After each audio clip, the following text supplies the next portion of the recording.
நான் வந்து ஒரு பேசிக் பருப்பு சாதம் ரெசிபி பண்ணி காட்ட போகிறேன்.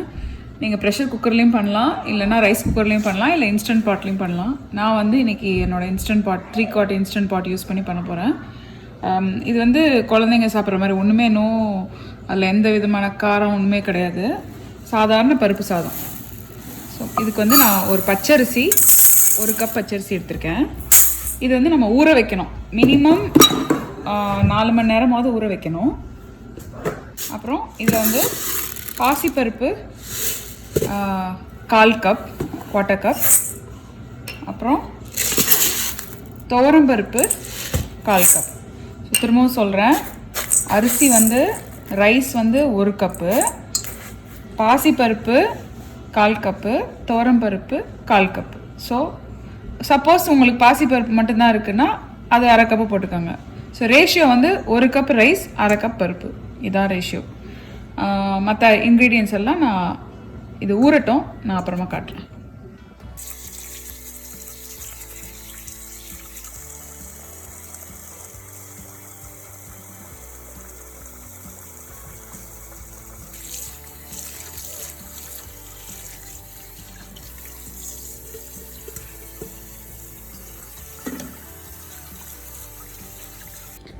நீங்கள் ப்ரெஷர் குக்கர் யூஸ் பண்ணுறீங்கன்னா அடுப்பில் ஆன் பண்ணிக்கோங்க.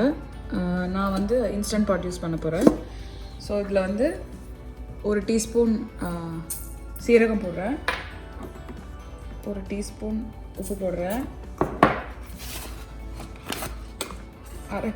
அரை டீஸ்பூன் பெருங்காயம், அப்புறம் மஞ்சத்தூள் வந்து 1/2 டீஸ்பூன். இப்போ நம்ம ரைஸையும் இதையும் பருப்பையும் வாஷ் பண்ணிவிட்டு வச்சுக்கோ இல்லையா, அதை எடுத்து போட்டுறேன்.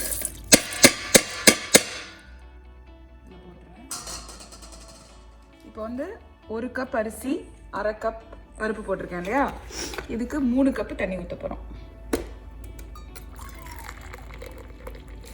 1 2 3. நான் எப்பவுமே ஏன் வந்து சுடு தண்ணி ஊற்றுவேன்னா அது நல்லா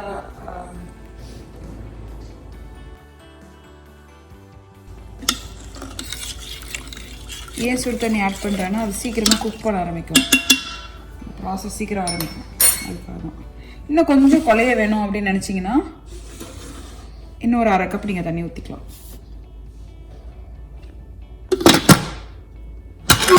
லிட்டு போட்டு மூடிட்டோம். மேக் ஷுர் சீல் பொசிஷனில் இருக்கான்னு பார்த்துக்கோங்க.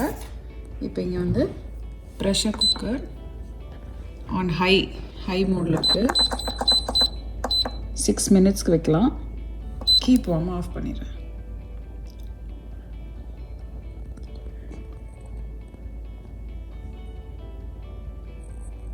ஸோ குக் ஆகி முடிஞ்சிச்சு. நீங்கள் ப்ரெஷர் குக்கரில் பண்ணுறீங்கன்னா ஒரு 15 மினிட்ஸ் வச்சுக்கோங்க.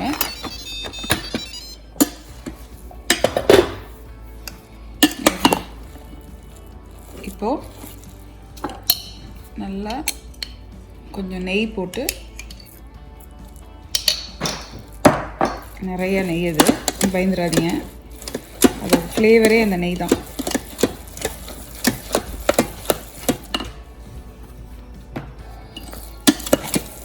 உங்களுக்கு இன்னும் பொங்கல் மாதிரி வேணும், கொலன்னு வேணும்னா இன்னும் கொஞ்சம் தண்ணி ஆட் பண்ணிவிட்டு இன்னும் கொஞ்சம் நேரம் வேக வச்சுக்கோங்க.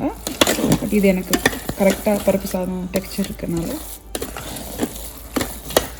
நெய் போட்டால் தான் அந்த பருப்பு சாதத்தோட ஸ்மெல், அந்த நெய் போட்ட ஸ்மெல் சூப்பராக வரும்.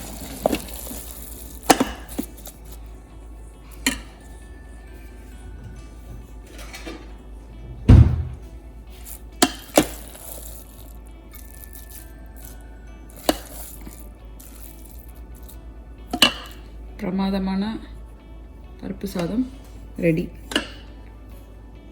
ட்ரை பண்ணி பார்த்துட்டு எப்படி இருக்குன்னு சொல்லுங்கள். பிடிச்சிருந்துச்சின்னா ட்ரை பண்ணி பாருங்கள் வீட்டில் பசங்களை வச்சு. Like, share and subscribe to my channel. Thank you for வாட்சிங். Happy cooking.